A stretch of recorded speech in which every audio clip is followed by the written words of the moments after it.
Hi friends, আমি কোয়েল। আশা করি আপনারা সবাই ভালো আছেন, সুস্থ আছেন। আজ একটা দুপুরের জমজমাটি লাঞ্চ মেনু, এটা এলাহি লাঞ্চ মেনু আপনাদের সাথে শেয়ার করছি।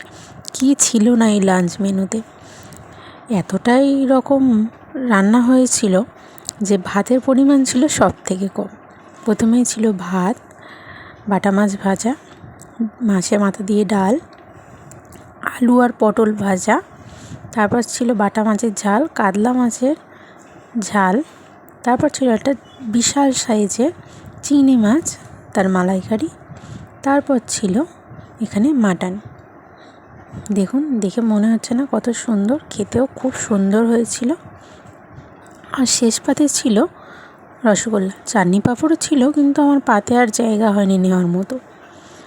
যদি ভিডিওটি ভালো লেগে থাকে অবশ্যই চ্যানেলটি সাবস্ক্রাইব করবেন এবং লাইক, কমেন্ট, শেয়ার করে দেবেন।